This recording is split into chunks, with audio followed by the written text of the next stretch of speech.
Okay, well, welcome everyone to this panel on caring and compassionate organizations. As you know, it's the theme of the latest issue of the Academy of Management Review. We're very happy that all of you could join us. Joshua, I'd like to address the first question to you. You were one of the editors of the special issue in AMR, and you realize that one of the major premises of this issue is that care and compassion are central to the work of organizations. But this premise is really greatly at odds with popular conceptions of business. If you think about iconic works of popular culture like the inhumanity of business to its employees in Arthur Miller's Death of a Salesman, or the greed is good mantra in Wall Street or Bonfire of the Vanities. What do you think of this extreme disjunction? What does this dissonance suggest about the real-world relevance of care and compassion through an organizational lens?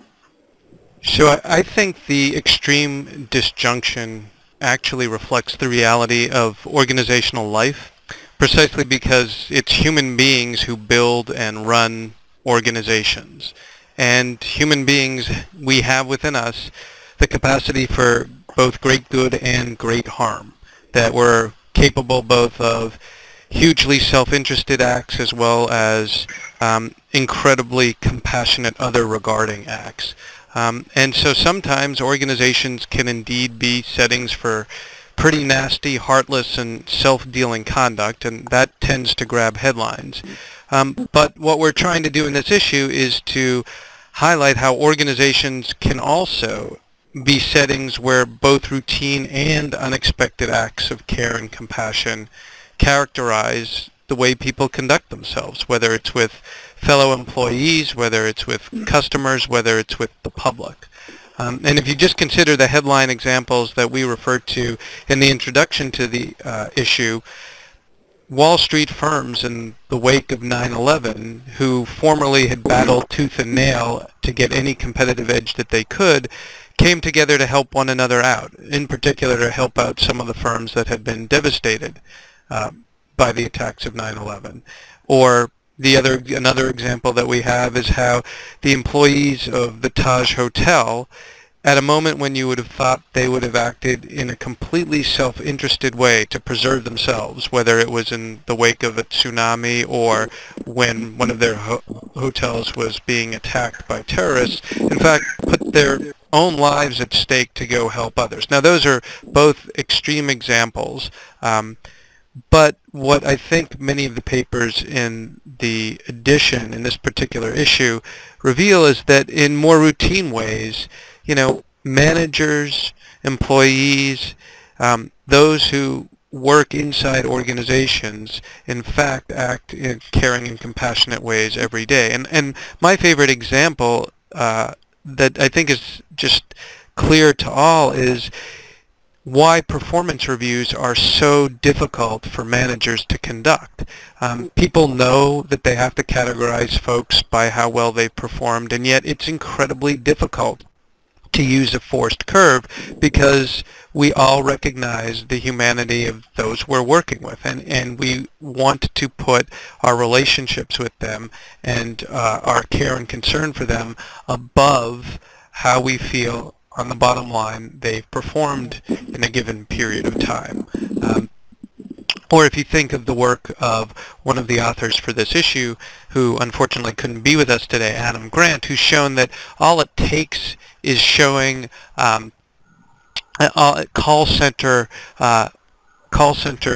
workers a picture of potential beneficiaries, or even more so if you introduce them even briefly to the beneficiaries, their motivation and their performance increases. Just this human connection of seeing those on whose behalf you're working is enough to trigger these caring and compassionate drives that each of us has, and then that contributes to the effort you put in on behalf of the organization. So I think that one reason why this disjunction exists is because we as human beings really do embody both many good characteristics that are other-oriented, that are about caring and compassion, and unfortunately, but part of who we are as human beings, is about self-interest, and that has tended to grab the headlines.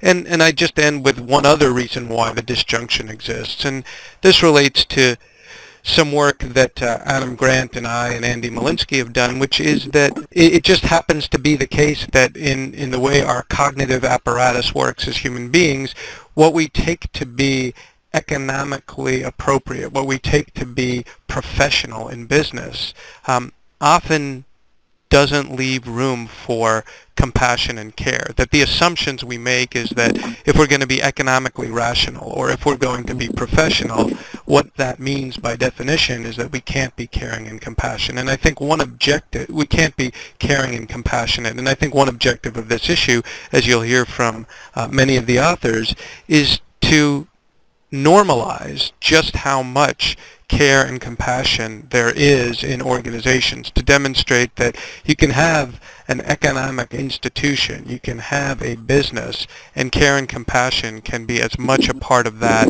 as is the drive for efficiency. Thank you very much. So we need more equal time for what is really an equal tendency on the part of human beings that doesn't get as much airtime. I'd like to follow up just along a similar line, Joshua, with one other kind of big picture question like that. The editors of the special issue indicate that the social sciences in general have had a paradigm shift that's focusing a lot more on other interested or altruistic behaviors as opposed to this self-interest notion. But the editors also say that this movement toward other interested behavior or altruism has moved more slowly in the areas of business and management than it has in most of the other social sciences. Could you comment on why you think that's the case? Sure. So on the one hand, I think it's cyclical. And as many scholars of organization studies know, that over time, various outcome variables take primacy. And so I do think some of it is cyclical, but the recent burst of activity on other regarding behavior, on care and compassion, which has taken off in particular, let's say, in psychology, may have been slower to come into management scholarship because management scholarship really resides at the intersection of the social sciences and of the business world, the lives of practicing managers. And shareholder primacy and global competition have put tremendous pressure on companies. So it can make it really hard to see how anything beyond purely instrumental actions that are designed to benefit one's own company could find room inside an organization. And so much of our time inside business schools is devoted to helping our students who are going to be future managers navigate the complex, intense world of global competition and shareholder primacy. So I think our eyes have been focused there. And economic models, to be honest, economic models of organizations and human behavior have been quite elegant and compelling. And so those took hold inside business schools. They captivated minds. So I think it's taken time to find alternative paradigms within other social scientific disciplines that can provide a counter or complementary account of behavior in organizations. And I think the fascinating thing to see now is how economists, for example, economists themselves are developing new theoretical models to incorporate these other regarding behaviors, much along the lines of the article that Jody and Ann wrote for this issue, which I'm sure they'll speak about. But economists are now talking about relational contracting. And so I think what you're seeing is we were slower than some of the social sciences, but now that it's being picked up within business schools, it's now having a feedback loop effect and even influencing the way economists think about relationships, economic relationships within and between organizations. Thank you. Another thing I noticed that economists are studying now, which is also a pretty big shift, is they're studying happiness. And not surprisingly, the studies have shown that other-oriented behaviors, altruistic behaviors, are one of the most effective ways to increase your own happiness. So maybe we really are seeing some big shifts even in the business and economics world. This question is for anyone who has a thought. I don't know if it's possible to just build on those remarks a little bit. I thought they were very Who is this? insightful, and I'd love to. This is Jody. Yeah. I would agree with Josh. Of course, I think we all would, that people have the capacity for both great good or great harm. But I don't think he was necessarily saying it's just a matter of unequal airtime that we give to those two propensities, although that's certainly a tendency. I think he's also suggesting, and I would definitely agree, that it's how we build and structure our organizations to either enhance and bring out the capacity for great good, or enhance and bring out the capacity for great harm. I mean, you can see, depending on the context that we create, you can, I haven't seen any study of such a distribution of tendencies, but say there's some normal distribution of people who are either highly collaborative just by their propensity and how they were brought up, highly non-collaborative, but there's this great population of people in that distribution who are can be influenced by the context of the organizations in which we work and with which we work. There was a great story that one of my Danish colleagues, who's an engineer who was studying physicians and following them around, really looking at lean and work process and so on, and he was intrigued to find that they worked in two different hospital settings, depending one morning and afternoon, and observed them in both settings. And in one setting, they were very traditional physicians who, in this sort of hierarchical way, do their job and really not engaging in a collaborative relationship either with their patients or their fellow providers. And the place they worked in the afternoon, he said you really wouldn't even know they were the same people in the sense that they worked in such a different way with each other and with patients and colleagues. So I think just even the same person in different contexts can really has different propensities that can be brought out and enhanced. And the example of the call center and having a picture even of the customer, that's a very simple intervention, but really powerful. And it seems that what we find, and I think a lot of the papers have brought this out, that organizational practices and structures can either foster and support positive human relationships or pretty systematically undermine them, even if not intentionally.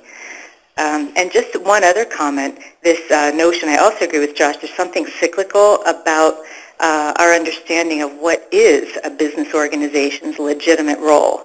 And we had an understanding earlier in the previous century, that there was more of a multi-stakeholder model of what organizations could legitimately do. There was I really like Mary Parker Follett, for example, writing in the early 1900s, and this is a quote I keep by my desk: "The chief function, the real service of business, is to give an opportunity for individual development through the better organization of human relationships." I mean, that's a very different perspective than we find right now. And of course, there are many other functions, but the idea that business organizations, and it's an essay called Business as a Profession in her book called Dynamic Administration. But what motivated me to come back to go to graduate school and get my PhD in this field was reading in the early 90s a series of an ongoing debate in the Harvard Business Review, coming back to Friedman's view from the 50s that organizations' only legitimate role, in fact their only legal role, would be to maximize the interests of shareholders and not legitimately to care for their employees, the community, the customer, or any other stakeholder in that organization. And that was a pretty extreme view that looked like it was coming back. And I think it was kind of the Jensen and Meckling view of the principal agent, and really that our only purpose as a business, or only legitimate purpose, is to maximize the interest of the shareholder. We've now really, as Josh has said, with the relational contracting coming out in economics, there's an increasing voice for this view, and organizations that really take very seriously this view that they have a whole range. I mean, the triple bottom line, I think the trends are very positive overall in terms of what organizations can legitimately do to meet the needs of multiple parties and using positive relationships and compassionate relationships to do that. This is Ben. Jody, any idea why this shift is taking place? I think we could consider many things. It's probably part of that overall trend that that Sarah referred to, but it's maybe others could comment on this. It could be just a matter of survival, really. I mean, not just individual business survival, but social survival. There's so many things that we need to do as a population on Earth that literally can't be done without a different way of working together. So it could just be a kind of a collective survival. And in fact, some of the really interesting work coming out in biology and related fields is that this notion that evolution has occurred not just in this purely individualistic way that we sometimes portray it, survival of the fittest, but survival of the fittest is more of a collective phenomena. And that many of the survival mechanisms that in fact are influential in determining survival are collective mechanisms. So that's just one possible answer.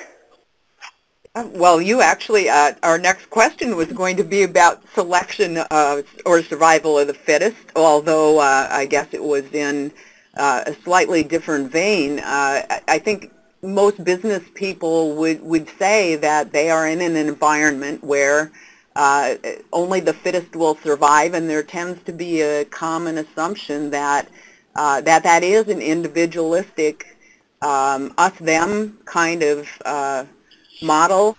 And so I guess I think a lot of business people would just know whether there is some empirical evidence of organizations succeeding with this alternative model. What did some of you think out there might be some evidence that to show people who are skeptical about this approach? I mean, it's Sally here. Maybe I'll say something about this from drawing on the work of the Compassion Lab, the group that I've been in for some years studying compassion in organizations. And I mean, first of all, I would say there isn't a lot of hard empirical evidence at the organizational level. So to my knowledge, we don't really have studies where people have somehow measured compassion and care, and then they've followed organizations over time and they've seen that these ones thrive. But we do, I think there are two strands here. We do have an increasing amount of evidence that organizations that have really strong human resource management practices, there is a payoff on the bottom line. And it's not 1,000 miles between very strong HR practices, very strong concern for the people in your organization, and broad practices of care and compassionate work. So I think that's one clue to it. But the other set of research that we've been involved in is looking at the impact of compassion on the people in the organization. And so if you can take the position that organizations' success is going to be quite significantly shaped by the strength of the people working in there, and I think that's not a strange thing to say anymore, then this research that we've got looking at how compassionate acts not only strengthen the people who receive them, but strengthen people who witness them in their organizations, and also are very beneficial for people who are involved in giving compassion. I think we begin to have some insight into why this could be a really sort of strong competitive advantage for organizations.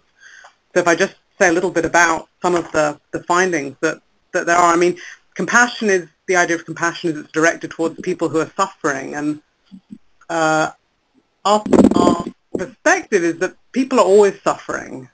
This isn't a case of some disaster. It's not sort of just after 9/11 or just after the terrible things that happened at the Taj Hotel in Mumbai. It's that all the time people are just dealing with the daily struggles of life, and that when they're in an organizational context where they feel people's concern for them, or they experience people's efforts to help and support them, it's transformative in allowing them to get back on their feet and get back to their jobs and be able to be more productive. So it feels, at most simplistic level, compassion is helpful just to keep your workforce going rather than going under when things are going wrong at work or outside of work.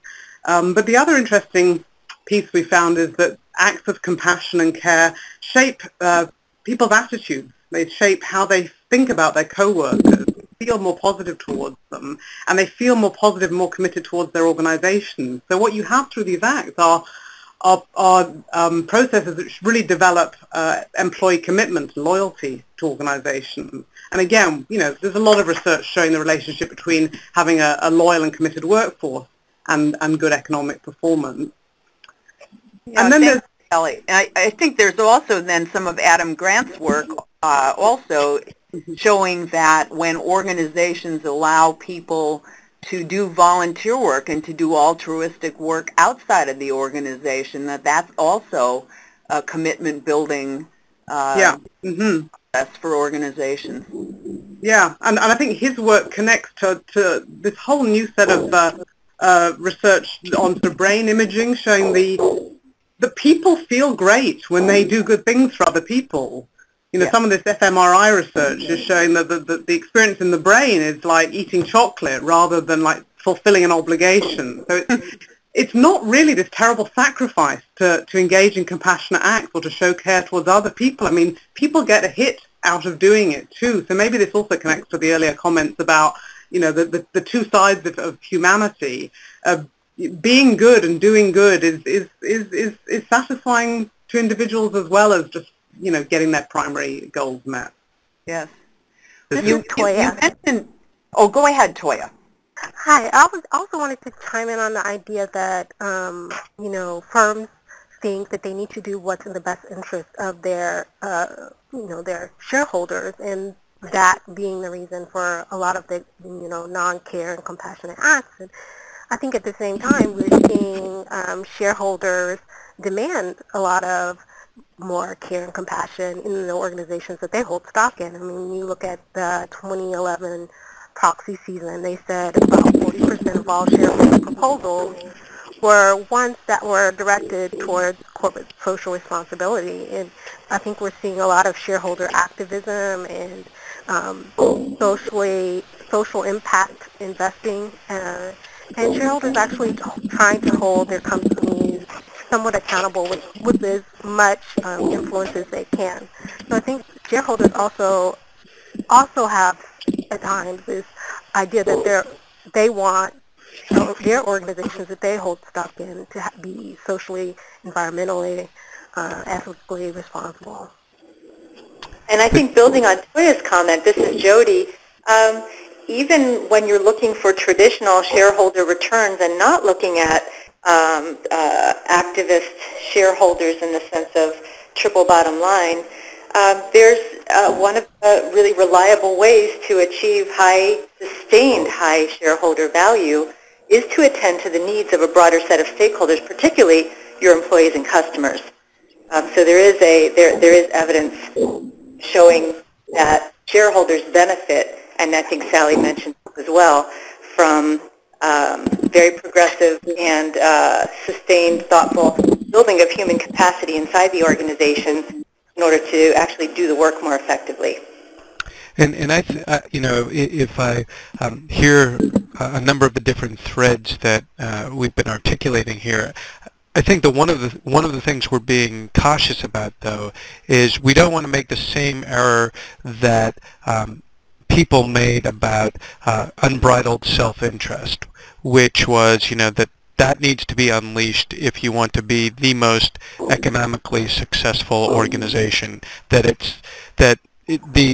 contrast to survival of the fittest isn't survival of the most caring, survival of the most compassionate. I think what a lot of the work in this issue and a lot of the rising work in the social sciences and in management scholarship says is that care and compassion, other regarding behavior, is not antithetical to what people try to get done in organizations, and can, in fact, when organizations are structured right, the way Jody and Sally were discussing can in fact can be marshaled, can be captured and aligned so that you can get all of the great things that focusing on economic outcomes and focusing on more humane outcomes, you can actually put them together if you're thoughtful about the way you design and run organizations.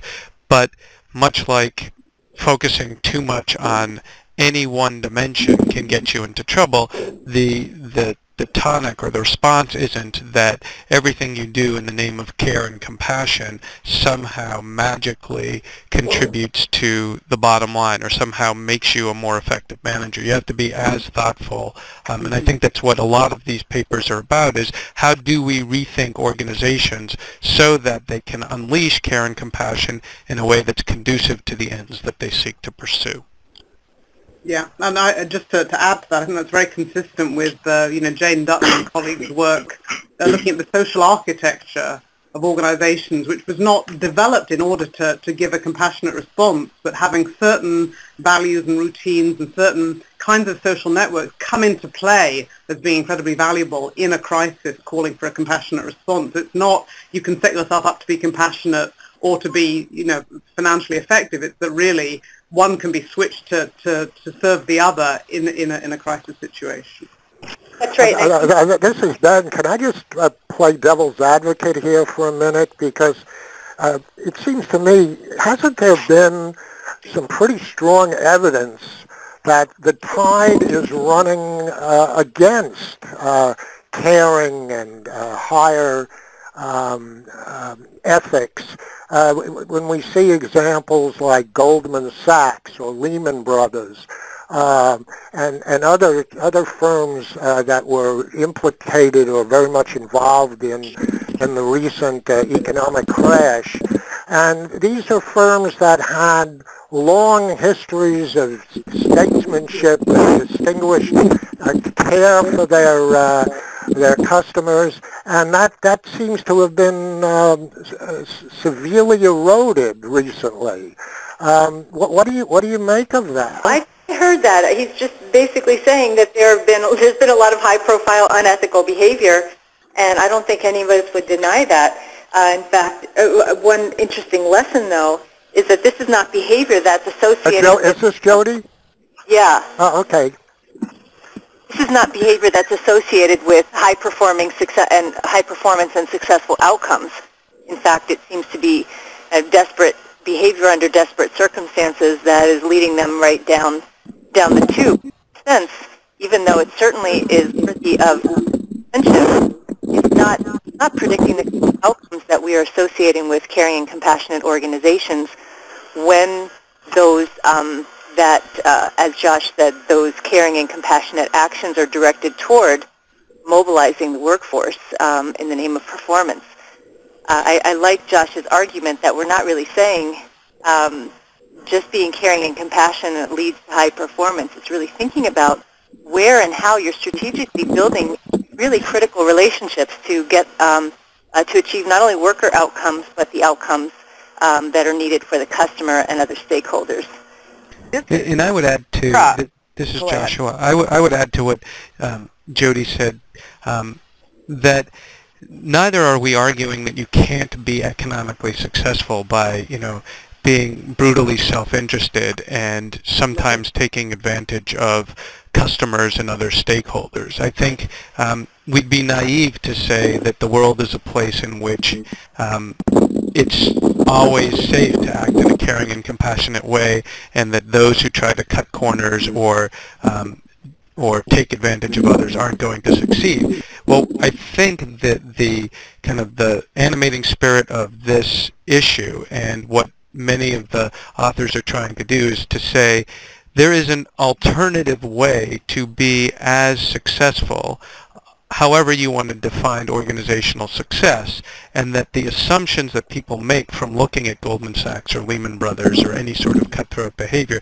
that the assumptions that people make that is the only way to run an organization effectively is actually a misguided assumption, that there is this alternative approach that you can take. And it's not just one approach, there are multiple approaches, but that we shouldn't rush to make the assumption from these headline cases that that's the only way to build a strategy, to build an organization, and to be effective. And in fact, in the face of competitors like that, your only alternative may be not to try to mimic them, but to find an alternative that entails treating people with care and compassion and concern. Mm-hmm.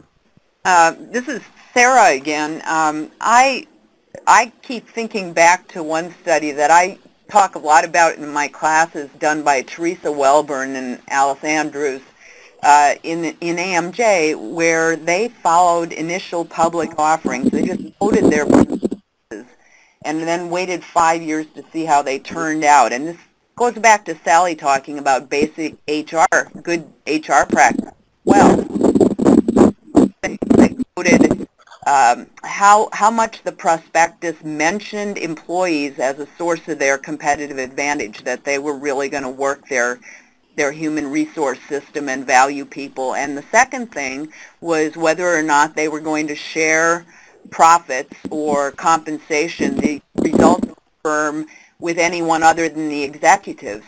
The thing that I found so interesting about it was that when at the time of the initial offering, Wall Street evaluated those things negatively. It negatively affected their initial offering price.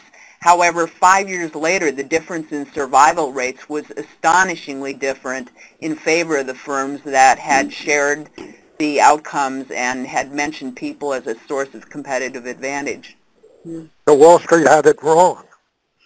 They evaluated against employees virtually all the time. I mean, every time a firm lays off employees, the price goes up for a very short period of time. But yeah, they evaluate it completely backwards. Great. Interesting. So maybe we could move on to Toya's paper for a little bit, Toya, because I think it relates to some of the things we've been talking about. You did a paper with your co-authors on social entrepreneurship, and you point out that although social entrepreneurship has captured the media's attention and the public's imagination, it nevertheless remains a fairly rare phenomenon. And really, social enterprise, as your paper talks about, they're trying to fuse different logics that may have little in common and may even be in conflict.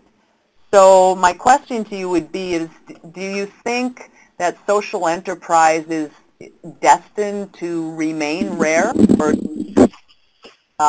some breakthroughs occurring in that area? I actually see very, very promising things happening on the front of social entrepreneurship, and I think that some signs of its increase in attention and accessibility and understanding among people are increasing. And I think the things that I think about are we talked about different attention paid to negative things that have happened in business, but I think that social entrepreneurship has gained a lot of attention, and that increases people's understanding that it's actually legitimate, and these two goals actually can be strived for together, as I think Josh brought up, and that it's okay to think creatively about how you can do that. And I think that organizations like Fast Company and Skoll Foundation have highlighted the prevalence of social entrepreneurship and help people think creatively about how they can join the movement. But I think also, I think that the funding sources and their I would say pressure for accountability, but also the attractiveness of these social venture funds and impact bonds and other methods of funding that are looking for social entrepreneurs has had people thinking about how can we bring together these two different logics, because it seems to be something that people are interested in. And I think going back to really where I see a lot of the just positivity of the movement, there was this recent Forbes article, I think it was maybe a month ago, that came out that was asking, is social entrepreneurship transforming millennial talent acquisition? And it was talking about how many business school students are really strongly looking for something that has a social component to it in their job. And it said something close to 88% of millennials choose entrepreneurs, or excuse me, employers based on whether they have some type of social responsibility or social values or something that leaves them with the connection to a higher social good. And I think that we are seeing increasingly students bringing their curiosity about social entrepreneurship and social issues and ideas about poverty into the classroom and into the discussions. And I think that increases the demand for social entrepreneurship education, which again legitimizes the fact that we can bring those two often what we see as conflicting logics together in creative ways. And so we're also seeing the flip side, which are people who are trained in business schools go out and be, investment bankers for a while, and then decide that they want to use their skills for some social good and want to find some return. And I've seen a lot of the social entrepreneurs that is recognized come from the business world and are boundary spanners in that way of bringing together the business world and the social into social impact. So I think there are a lot of signs that point towards it's increasing. Well, Toya, let me ask you, if you had to give us one or two or three of your favorite examples of social entrepreneurship, or ones that you talk about in the classroom that your students get really excited about, what might one or two of those be? Well, I think a lot of times students know about some of the more popular ones. They know about Grameen, or they definitely know about the area of microfinance, and I think those are all, really great organizations. But I think that some of my favorite ones are ones maybe that have not gotten as much attention, but have gotten definitely attention in the fact that they are providing impact to areas. And one that I like is the idea of thinking. We've recently had crisis with weather-related crisis in America, and I think we've seen it in developing countries and how much impact it can have in developing countries, China and Haiti and Indonesia. And Build Change actually thinks about how can we build low-cost but earthquake-resistant housing, and that's one of their goals, is to not only design this housing for these developing economies, but not just to make them themselves, but to teach others and train builders and engineers and homeowners in those areas how to build them safely. And I think that's thoughtfully looking towards what could be such a potential disaster, and think of ways that some of the most vulnerable would, can be protected. And I think another kind of organization that I've really... I'm sorry, what was the name of that organization with the earthquakes? It's called Build Change. Uh-huh.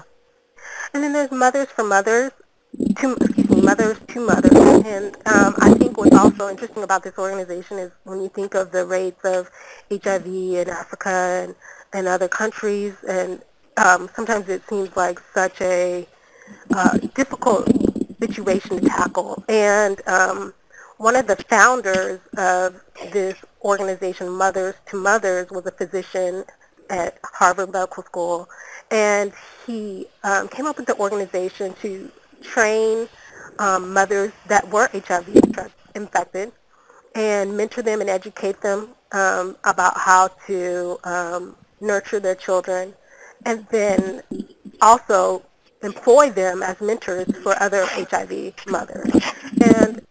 And I think that the idea of looking towards this group of people who are really underserved and have no means for providing for themselves, and training them in ways that not only help their children but help them financially is also just amazing. So I'd love to build on Toya's comments about social entrepreneurship. Because I teach a lot of students both in the healthcare arena and in the nonprofit world, and increasingly they are very excited about the social entrepreneurship model in terms of unleashing all this creativity to solve new and old and new social needs. What I often hear from people coming from the nonprofit sector, for example, and I don't want to see this happening in social entrepreneurship, is that even though these are organizations engaged very sincerely in meeting social needs in a caring and compassionate way, that caring and compassion, or even just a high-functioning internal relationships, are not always it's not often present internally, or often is lacking. And so what you see, and one reason students who will leave that sector and come to study and hope to go back and transform that sector, is the burnout of employees in the service of meeting the needs of the customer. So I think and then the dysfunctions that can arise from that, and after a while, this distancing of the customer, and really turning into a traditional bureaucracy in a way that doesn't build caring and compassionate relationships either among the providers or with respect to those in need. So one thing I would put forth, both for healthcare organizations, and we didn't really address that, but that's a sector in great turmoil right now, nonprofits in general, and even for social entrepreneurship, is to really think about how to take some of that caring and compassion that is directed toward the external party who's being served and helped, and think about what does that mean in terms of internal organizing, in order to do that in a sustainable and really sincere way. Because there's something not only about sustainability, but about, one of my colleagues often talks about parallel processes, which is, if there's something that you want to do, it's like Gandhi saying, be the change you want to see in the world.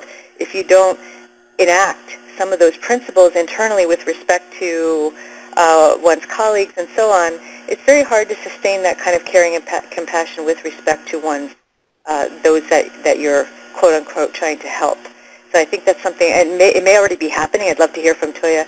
Actually, I love that comment, and this is Toya again. And I think that in some research that I've been doing with social entrepreneurs, I did encounter, we were looking at their perceptions of their own compassion towards their beneficiaries, while at the same time I was looking at some of their interactions outside of their beneficiaries, whether it be with partners or people they interact with in the public.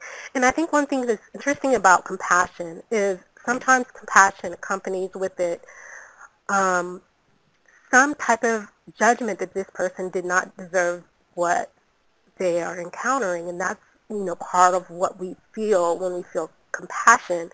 And then it's interesting that judgment changes when we encounter maybe a homeless person versus we encounter somebody with HIV, whether we encounter our employee who hasn't performed well. Our judgments about other people change. And I one of the things that came out in this discussion with a social entrepreneur was that he said, well, social issues are inherently judgmental. I judge this not to be fair, this not to be fair. And what I found was that I had been increasingly judging other people.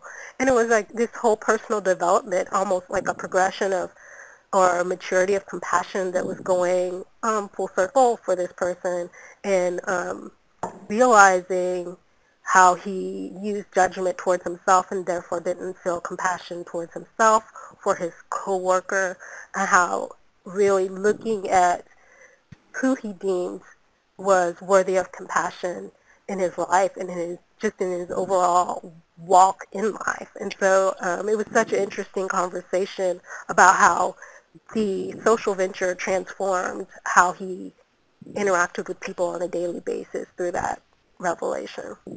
That's really interesting, because one of the papers in the special issue was precisely about the role of appraising or evaluating and whether or not people produce a compassionate response.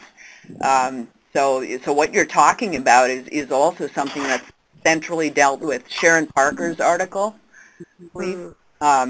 So that's really interesting. Let's see, I'm trying to think. Ryan, so you wrote a paper with Michelle Gelfand that talked about a forgiving organization. And this is another one that, like with Toya's paper, there's some ambivalence among people. You say, for example, that executives might worry that creating a forgiving organization might create a permissive environment that could lead to chaos or anarchy. And I know certainly we broached on healthcare, and I'm sure we'll come back to it, but CEOs in healthcare might worry that to produce an environment where doctors, nurses, caregivers seek forgiveness might perhaps open the organization up to a lawsuit. So given these kinds of perhaps deterrents to a forgiving organization, what do you think are the prospects for an increase in this, and how might it occur? Sure. Well, and I think a lot of the misconceptions about the sort of potential and appropriateness of forgiveness in the workplace are kind of grounded in misconceptions about forgiveness itself. So when you forgive, you're not forgetting or condoning an offense, but rather you're working toward a restored relationship despite a recognition that an offense occurred and that offense was wrong. And so if you look at the types of feelings, thoughts, and behaviors that emerge from forgiveness, they're far more constructive and active than they are permissive or passive or permissive of the offense. So for instance, forgiveness on average restores relationships, leads to higher quality long-term relationships with less aggression and less conflict. It increases the psychological well-being of the victim and the offender.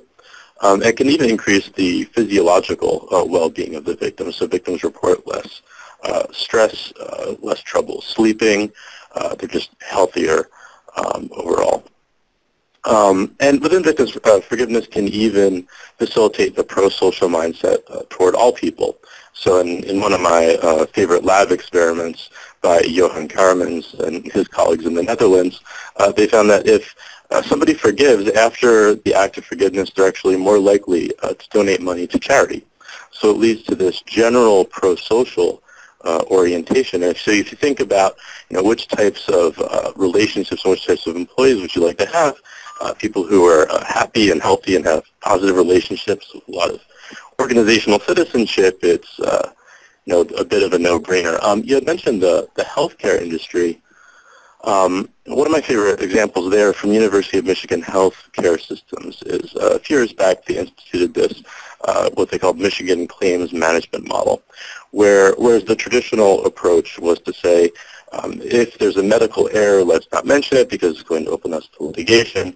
So Michigan Health Systems said, well, let's try the opposite. So if we actually have a medical error, let's apologize to the patient, tell them what went wrong, offer compensation right away. What they actually found was that it cut litigation costs by $2 million a year, and liability claims, since they instituted this claims management model with a focus on apology and forgiveness seeking, liability claims fallen by 40%. And then a few other hospital systems have started to institute similar programs. And so Stanford University, for instance, found that they saved $3.2 million in annual premiums with its apology program. So although there are some kind of intuitive beliefs that forgiveness is a sign of weakness and that it leads to more conflict, all of the evidence that we have, both in interpersonal relationships and in organizational contexts, suggests exactly the opposite. And so getting back to the idea that compassion can help facilitate the competitive advantage of the organization and help make the organization be more profitable in the long run, I think this is an area where, again, all the evidence is quite clear to that end.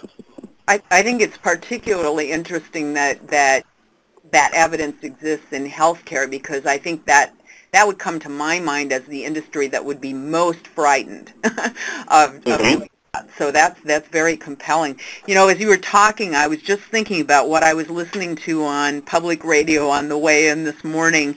They were talking about all the people who had been shot or whose relatives had been shot when Gabby Gifford was shot in Arizona, and talking about what those people said to Jared Loughner when he was sentenced to life in prison. And I was very struck by, I didn't hear a one of them say that they hated him or they didn't forgive him.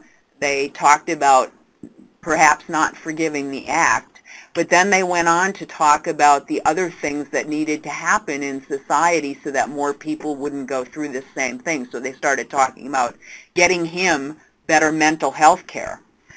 They talked about, you know, gun control and politicians that need to have enough will to have the discussion again. So it was very consistent with these people were trying to forgive to produce a positive outcome from a horrible event.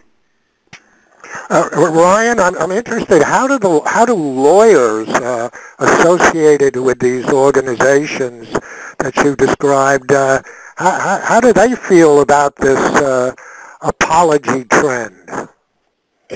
Well, I haven't spoken to any of the lawyers, but I think that, again, if you look at the fact that it reduces liability claims, if you look at the fact that these apology programs reduce litigation, the amount of money spent on lawsuits, I think it's difficult to argue. It may be counterintuitive to some extent, but if you can create kind of this safe opportunity for constructive conversation before you get into the legal end of things, it would seem to be more constructive in the long run. It kind of draws in the restorative justice literature and the idea of bringing victims and offenders together in a setting that more resembles mediation than arbitration, and by kind of getting both sides to come in and speak to how they feel, you can really get some really constructive and positive outcomes so that you don't need to worry about all the lawsuits in the courtrooms and can handle things more quickly, more efficiently in a way that everybody is more satisfied with.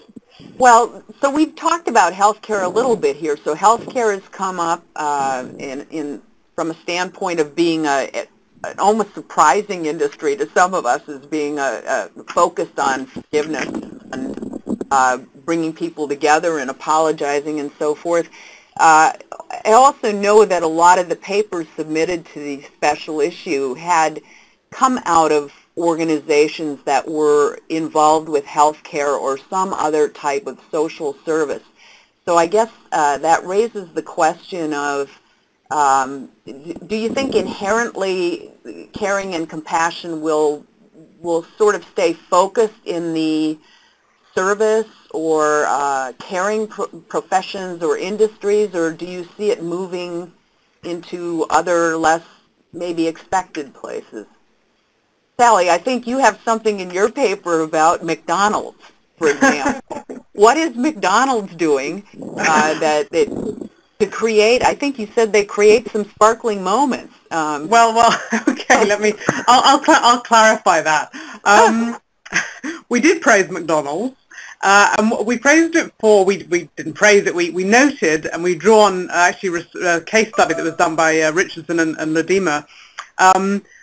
One of their practices stemming from appreciative inquiry was about constructing a history of sparkling moments. And so in the paper we talked about how they brought all the HR managers together and they helped them identify what are the key things that they've done incredibly well over the last year or the last period, and helping them to identify this is the positive core of McDonald's.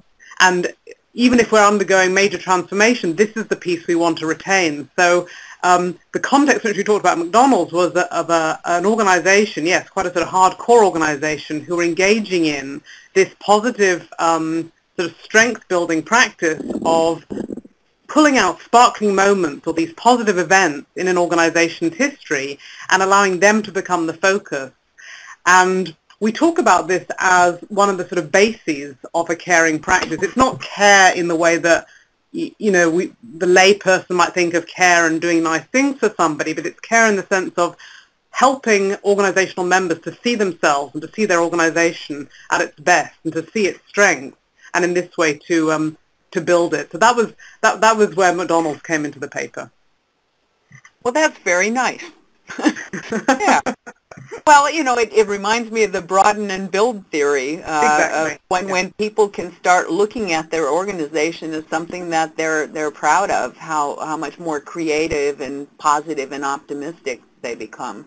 Yeah, and I think it's all part of this shift away from trying to sort of fix what's wrong so we can get up to a kind of mediocre or tolerable standard, and instead saying, let's take what we're already good at and really amplify that so we can be world class. And I think that's a strong trend in organizations today. Yeah.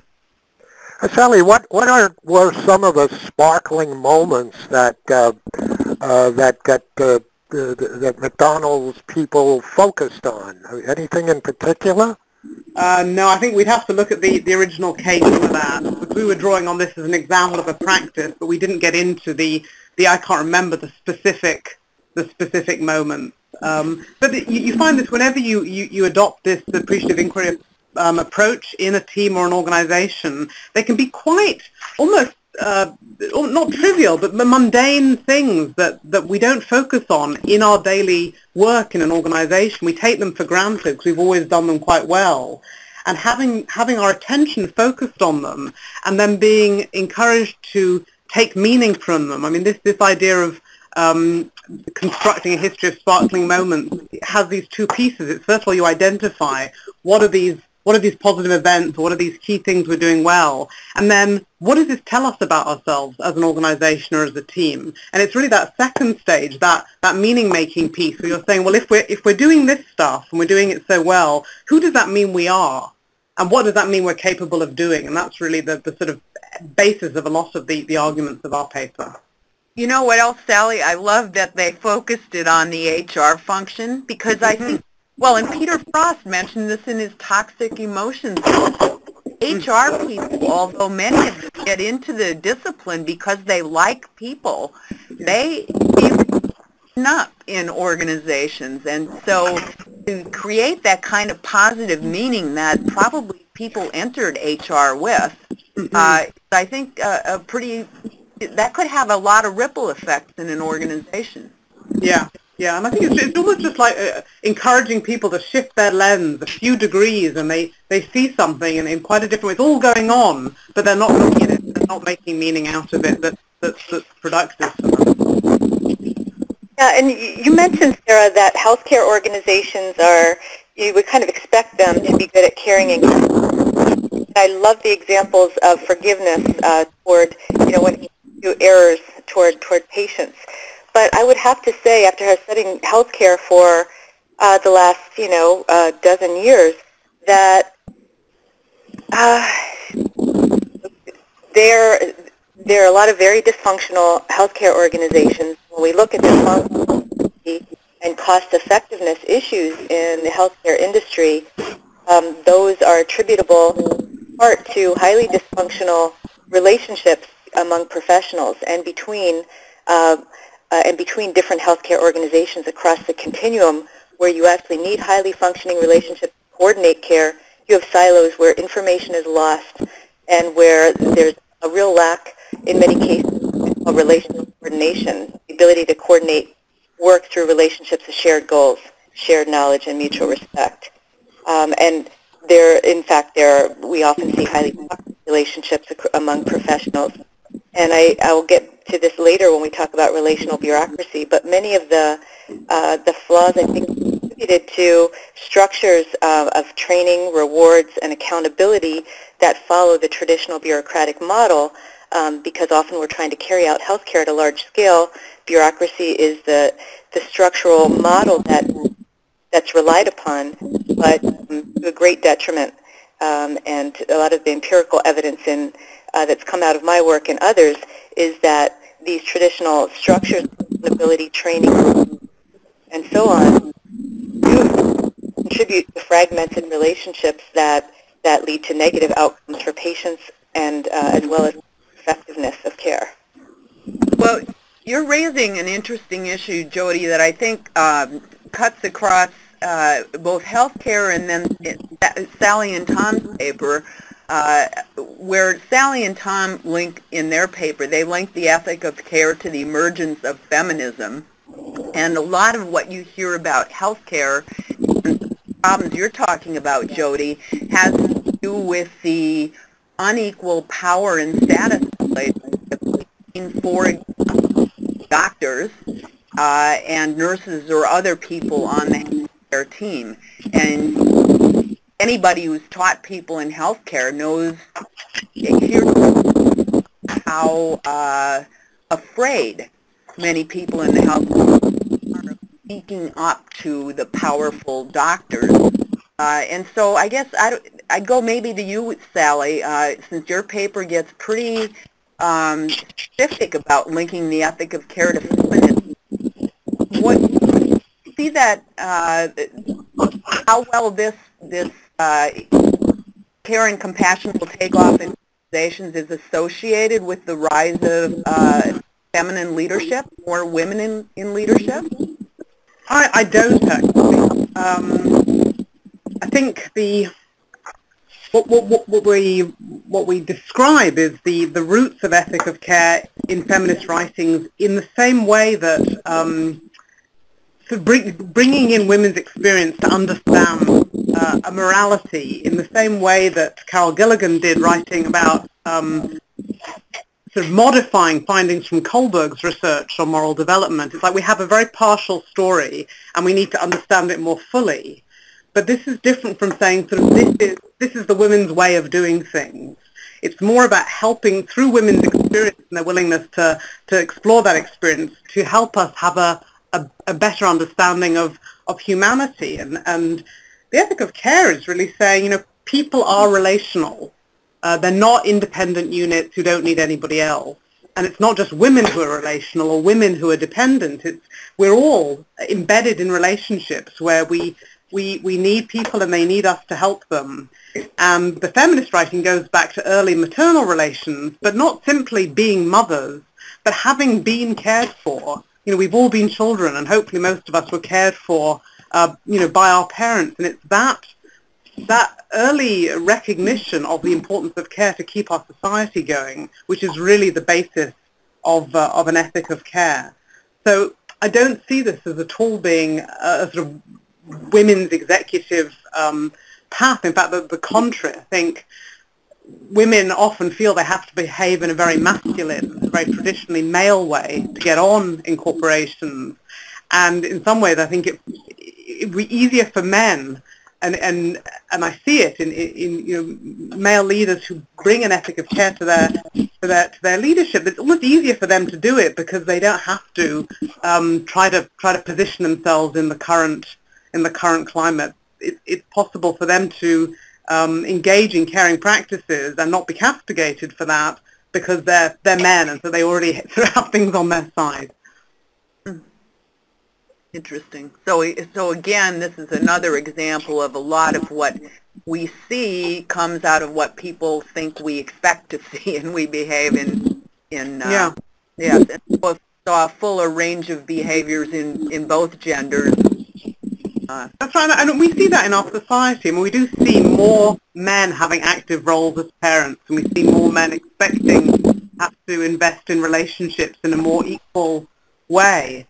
And I think it's drawing on those experiences that can make this ethic very, accessible to everybody. It was interesting this morning to watch the video of the president who's been described as the coolest president. Cool meaning, kind of emotionless, with tears streaming down his face this morning or yesterday, talking to the people who'd helped him. Yeah, but I was noticing, the picture he tweeted, he won, with himself, holding his wife. I mean, that's 100% relational. Yeah. Does anybody else want to comment on what's being discussed in the last few minutes?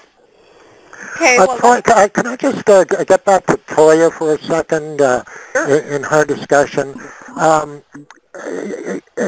as you say, there's a tremendous interest in social entrepreneurship, and I wonder where, if you could, based on your research and your reading about this subject, you could kind of give us your assessment of how far it's come and what its potential is down the road, and where the greatest opportunities are. Are they in the developed world, or the developing world, or in both? This is Toya. That's a good question, and I think that one of the things that we brought up in our paper was that sometimes one of the reasons why people feel plagued even as regular entrepreneurs is when there's not the infrastructure. But on the other hand, institutional voids really offer opportunities to come up with these boundary-spanning roles and coming up with new creative ways to use resources that haven't been thought of before. So I think, of course, one of the growing areas, and there's been several papers that have suggested that, emerging markets have outpaced the U.S. in social entrepreneurship and on those fronts. But it suggests that sometimes it's the uncertain institutional context that produces these opportunities, and that these areas that have no institution for providing funds for entrepreneurs, or exploitative funding sources, or lack of housing, or lack of access to health care, does lead to this increased concern, and it does appeal to our heartstrings about how we might solve these problems, and sometimes they're not able to be addressed by government, and so we can, as organizations, step in to solve those problems. But I think that's not to say that that it's also not growing in America. I mean, I think we've seen tremendous dedication, I think, toward trying to be creative with the government programs that we do have about how we can solve our own issues of poverty in creative ways. And there have been several organizations that Rubicon is one of the ones that has the creative break-on in San Francisco, where they employ people who are, have been maybe don't have education, or maybe have had substance abuse problems, and it's kind of a profit-generating venture where they feed money back into educating people and helping them with homelessness and training them for jobs, and it's something that we do here. So I think we definitely have our areas in the U.S. where social entrepreneurship is growing, but I think most definitely that places like India and Africa and Asia, where there are great kind of institutional voids that lead to it increasing. Do you see the greatest development coming in not-for-profit social enterprise, or for-profit social enterprise? That one's kind of hard to say, because there's such a blurry line today, I think. You've got nonprofit, for-profit subsidiaries, nonprofit, for-profit partnerships. We've got B Corps and L3Cs. We've got so many for-profits with foundations. The lines have been so blurred that I think people are trying to use the appropriate organizational structure, based upon their institutional context, where they live, their funding sources, the legitimacy of that form, the way they'd be most effective to deliver services to their beneficiaries. I mean, the business models are, endless, but I do think that in the U.S., B Corps, a lot of people are moving from I've seen some movement from nonprofit and for-profit to B corporations and L3Cs, and as well as people just choosing more of the traditional route. I think that they're all alternatives as long as the goal can be accomplished, which is creating social value using some, the market-based mechanisms that they think work best. Mm-hmm. So it's really not too clear, I gather, where the greatest opportunity is, whether it's in the profit or non-profit. Yeah, not for me. Not for me.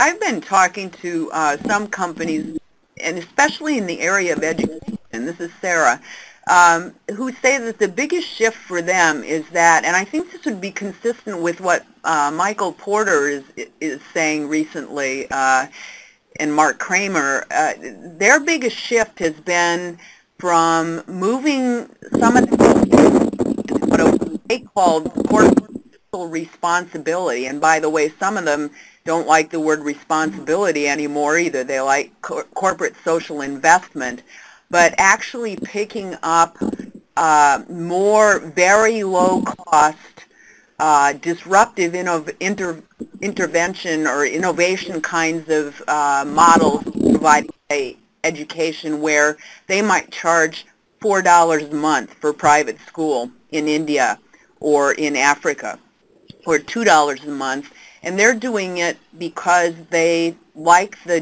discipline of the market to help them figure out when they're succeeding. And also they said that the parents and children would rather be paying for this and not feeling like they're wards of the state or people who are getting charity which may or may not be around the next year. So I'm seeing a shift in companies from the corporate social foundation type of stuff into more incorporating this into their real business functions. Anybody else see that? I wasn't aware of that, but I find it interesting comparing it to sort of old models of sort of paternalistic care. I think back in the UK, the kind of Cadburys and the Bournevilles and the Unilevers sort of looking after their workers in this way which was very benevolent but sort of kept them on a leash, and I'm just struck by the contrast there. Yeah. Jody, could I just pick up on something you said before, and I'm not sure I got it right. Were you suggesting that in some instances where care and compassion are part of the mission of an organization, that may be true in terms of the way people respond to their clients, but may not be true in their internal dealings? Was that what I heard you saying?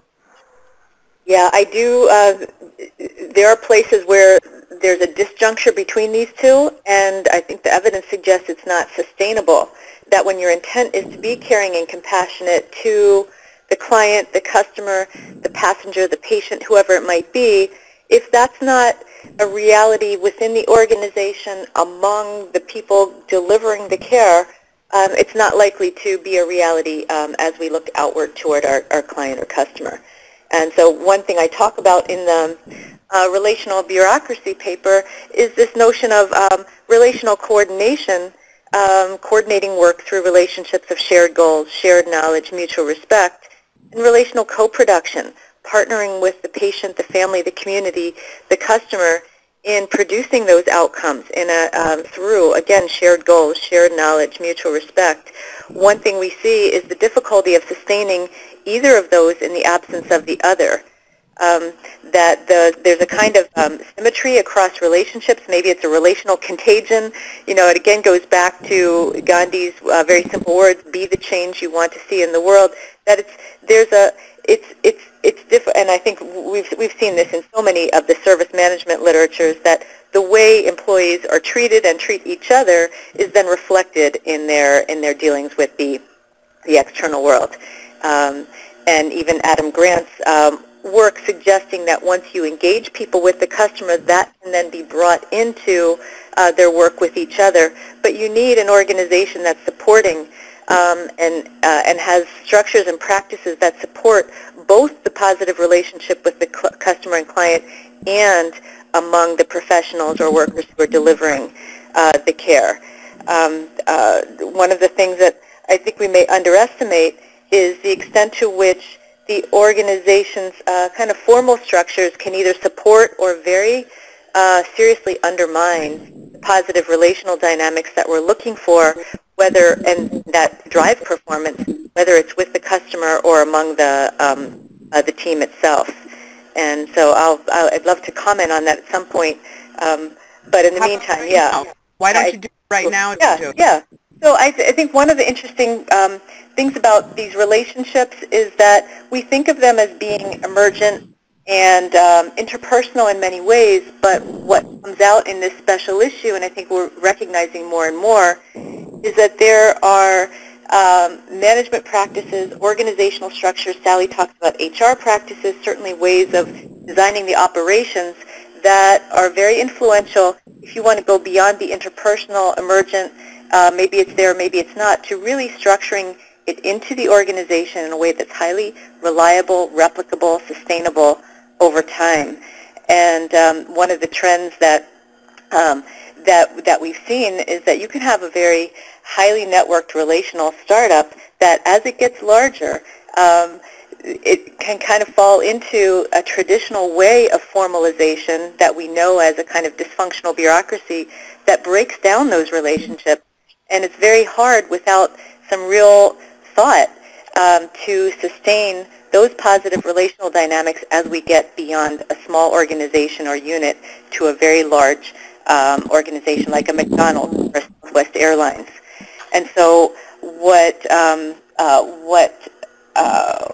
we've tried to capture is this hybrid that I think many organizations are striving for, that recognize the power of positive relationships for performance, struggling to find what are the ways that we can formalize the structures in our organizations, from human resource practices to operational standards, that can serve to connect across providers and workers, rather than to put them into the silos that makes it very difficult for them to that really breaks down the relationships through which good service can be delivered. So basically, yeah, you want to follow up on that? I don't think it's something that's so unique. It's describe what many organizations trying to achieve. Southwest, I think, has done it extremely well as they've gone from this little startup that was called, the Love Airline, to a very large organization. I guess 45,000 employees now across the country. It's large for that industry, where they are have to go beyond who knows who to develop a kind of relationship that's embedded in the role rather than in that just individual person. I think maybe one quick illustration that really made it clear to me the distinction is when a pilot told me at Southwest years ago, this is what I mean by mutual respect. You see the guy coming up here from the ramp to give me this information about the load on this plane. I don't even know him, but I respect him, and I know he respects me. So that embedding, it's not just another pilot. And you tend to see people in the same work group and occupation and profession. It's not as hard to develop the mutual respect goals and shared knowledge. Trying to connect across very different status boundaries, very different knowledge areas. Organizations have to go beyond the interpersonal and really build the structures to sustain those relationships as they get large. That's a great example. Are there other companies that have done this particularly well? I think it's not really an unusual way of organizing. I think when we see these large companies that are highly networked and innovative and that have the connections across the different professions and they can sustain that large scale, and it looks like McDonald's is really striving for that at this point. I've mostly studied airlines and healthcare, so yes, I've seen healthcare organizations, that do it particularly well. I've seen airlines that do it particularly well. I would guess that Google, for example, does it quite well. And it's really not rocket science. It's just looking at your formal structures and transforming them from bureaucratic siloing structures to cross-cutting, using things like selection, training, performance measurement, the reward system, the system of accountability, and how we, even information systems, to deliberately cut across the functional silos. And I think even though it's not hard because we've inherited the bureaucratic mode of organizing, it takes some real thinking to move beyond that.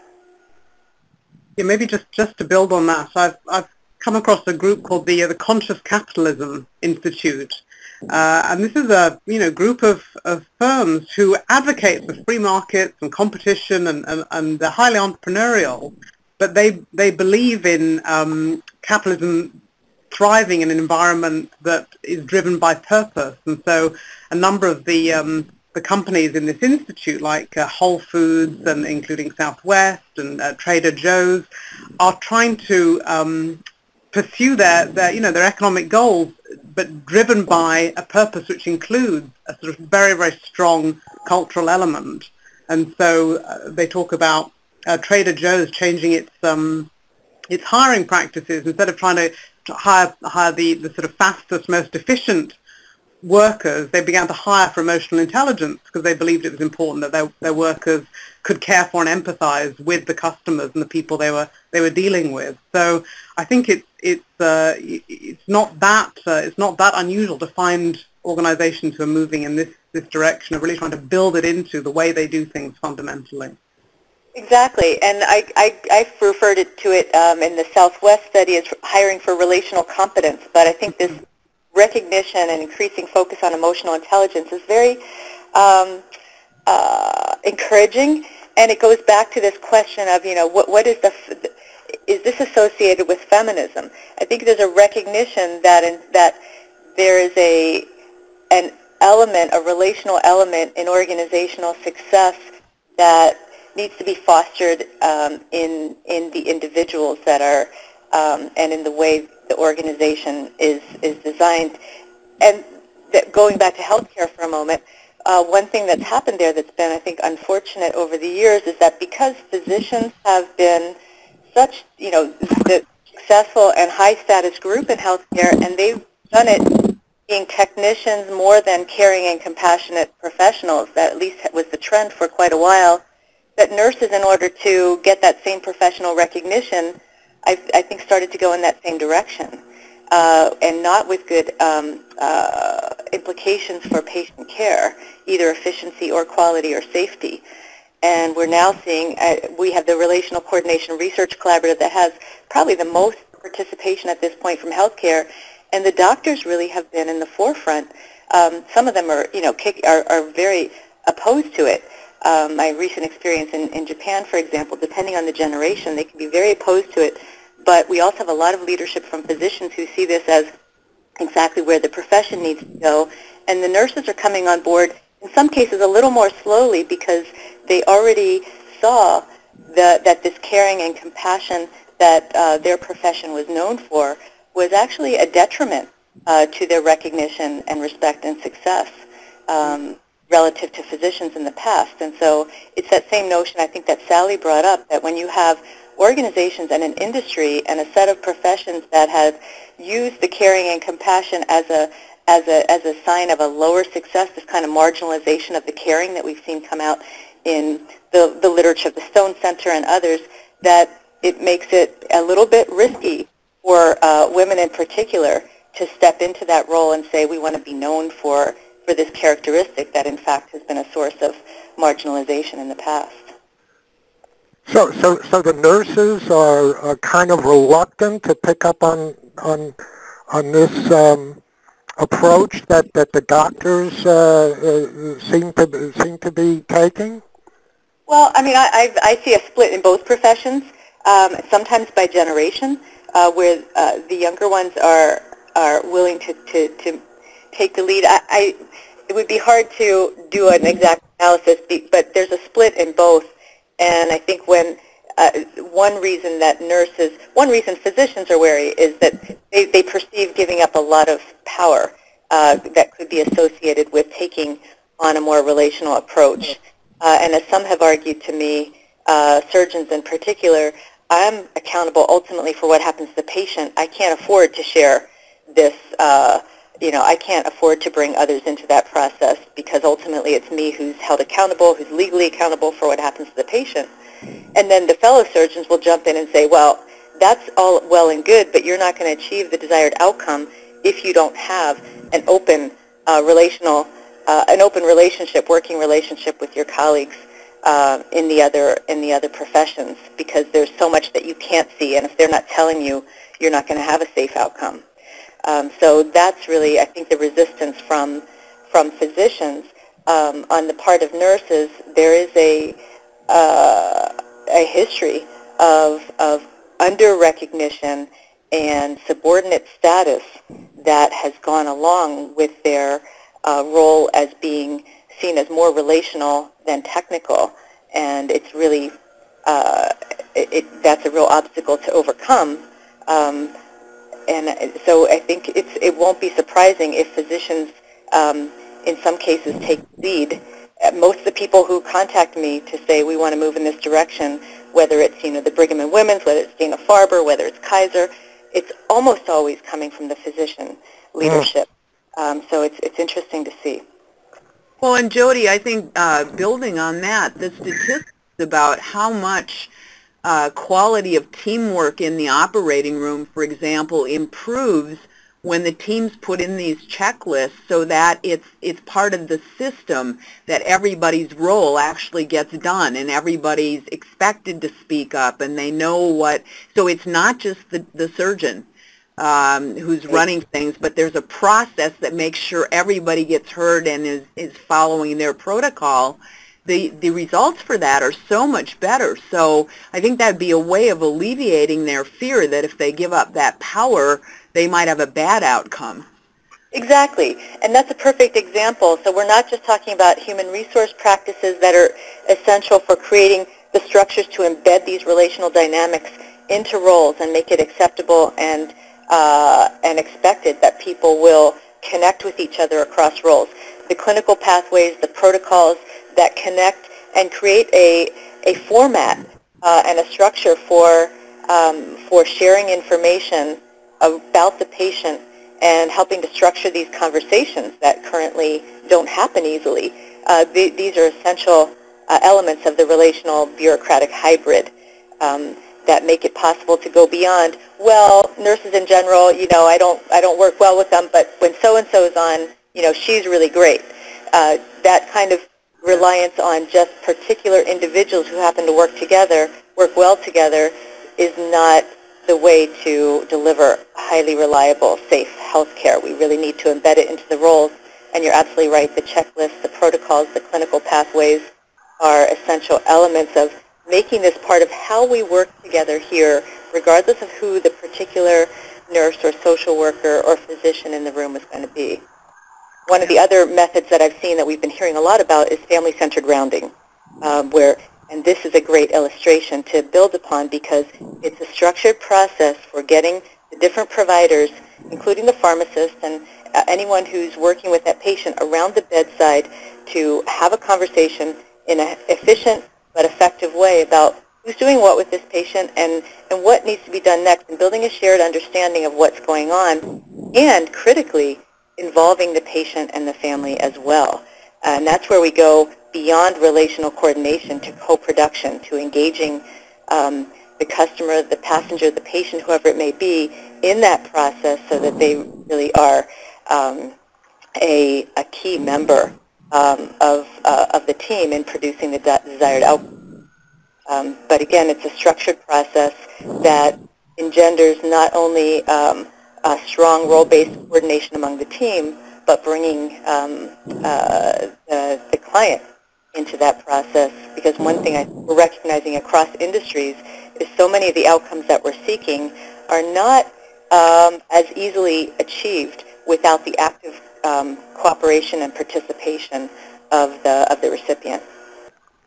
Do you think the fact that there's been such an upsurge in the percentage of women doctors, do you think that that has played into the doctors' growing acceptance of this? I do.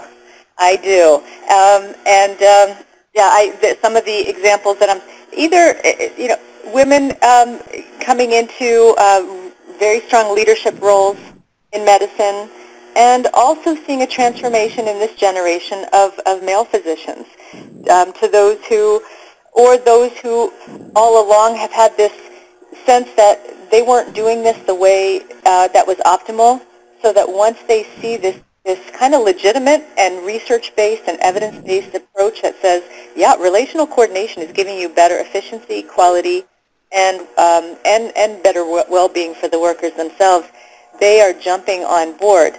Sometimes it is the women taking the lead. Sometimes it's the young physicians, but I've even seen older ones who have been kind of feeling constrained by the system, saying, okay, now this is kind of giving me a whole new energy for my work, and they really want to come on board and make this a reality for the next generation. So I'd say it's quite heterogeneous. Maybe we could be a little more systematic in seeing, where that energy comes in terms of the early adopters, because we're talking about a transformation of organizations, and it would be very instructive, I think, to see what are the personal characteristics and demographics and attributes of those who are willing to be the early adopters and to take this sort of, skepticism and be willing to work with that and work through that to move their organizations forward. I think we could do a follow-up issue on caring and compassion and relationality with respect to the transformation process and where that energy is most likely to come from. What are the obstacles and how are they overcome? Where do you think the energy is most likely to come from? Well, I can give an example of, and I'm sorry to give such a negative example, but I had a pretty, it may be instructive. I had a session this summer with a lot of excitement and enthusiasm in Tokyo for the healthcare industry. And we had the established physicians, people from the regulatory structure, the Ministry of Health, and so on, a big cohort of younger physicians and nurses in this two-day session. And talked a lot about relational coordination. And what I was told the second day at lunch, right before we were finishing up, is that the senior physicians had spoken, and they had said, we don't need relational coordination. The doctors here communicate very well with each other. Kind of missing the whole point. And then what I learned when my colleague joined me, visited me at Brandeis, who really had set up this whole thing. We just met a couple days ago. He said there were younger physicians who had been very excited about this this day and had put on their evaluations their hopes for moving forward, but that they were sanctioned when they went back to their organizations, and it will be another 10 years in his judgment before that industry is ready to move forward. In the meantime, the following day I did a similar session with the other industries, banking, hotels, service sector more broadly, and they are ready to move forward. But sometimes, these, and this may have happened in the U.S. too, that healthcare can be the last to move because there's so many traditional professional prerogatives, kind of like academia, that it's not an easy place to do innovation. Oh, that's interesting. And that reflects on us, as many of us on this call are academics, and it's something that we could even ask ourselves. Do some of our universities early adopters of some of these forms or not? But I'd love to open it up to others, and where you see the energy for. I've given kind of a negative example. Where do you see the energy and the innovation coming in this arena?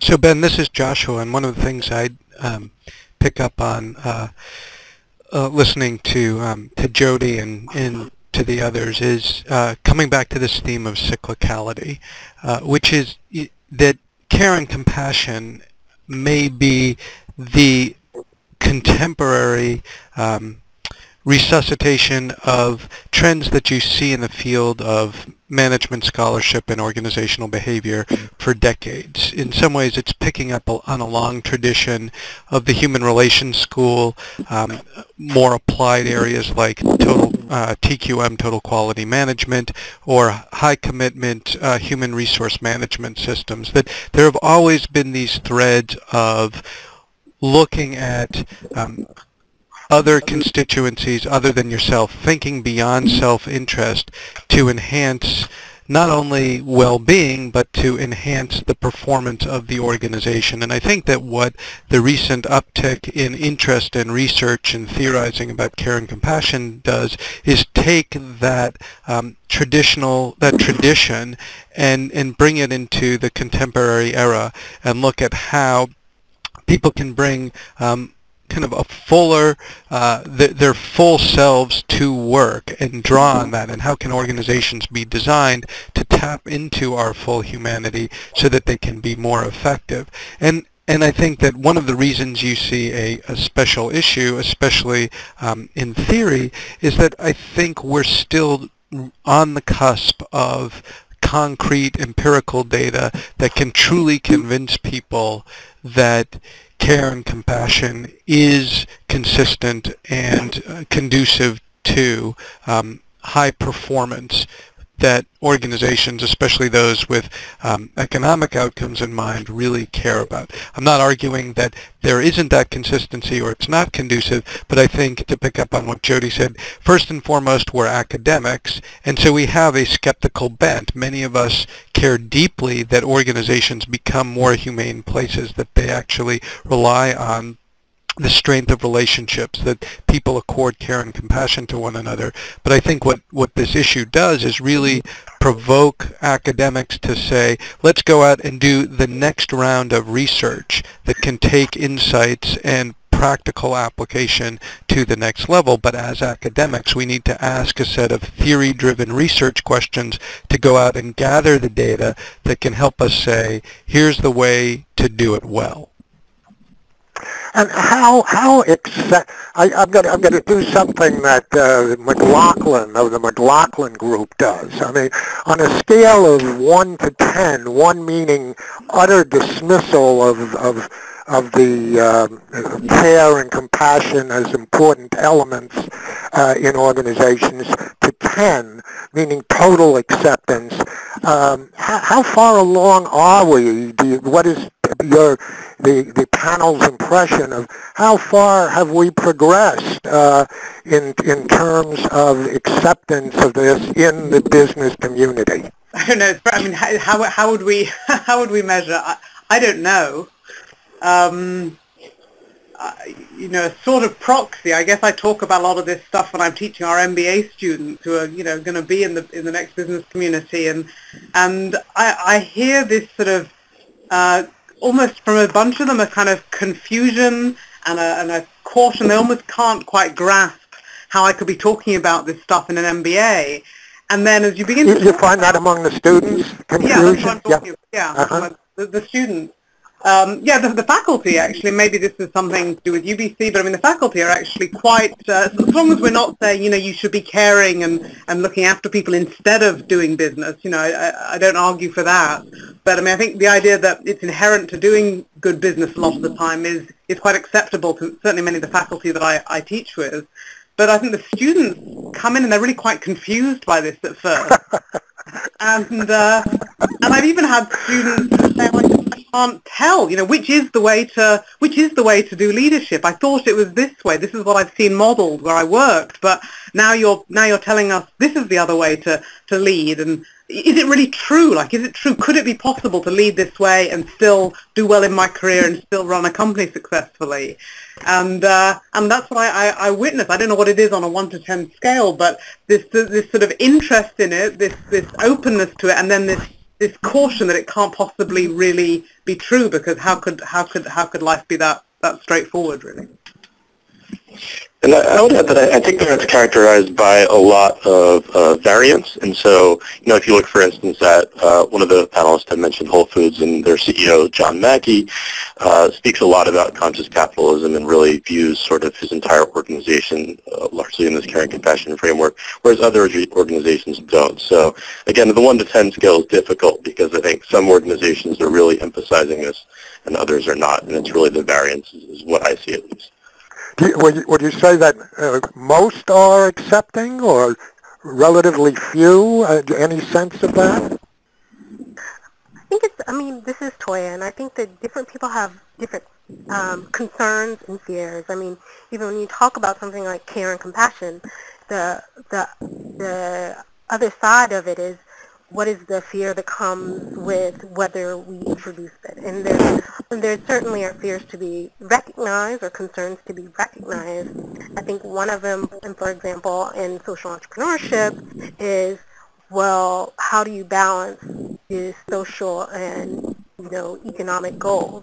And to bring it to the relevant question of compassion, does compassion go so far as to cloud your ability to make decisions? And I think that was kind of along the lines when Adam Smith said something like, people who rely on pity, which is obviously not the same as compassion, but he said, as a social motive, they'll produce very unbalanced and inconsistent results.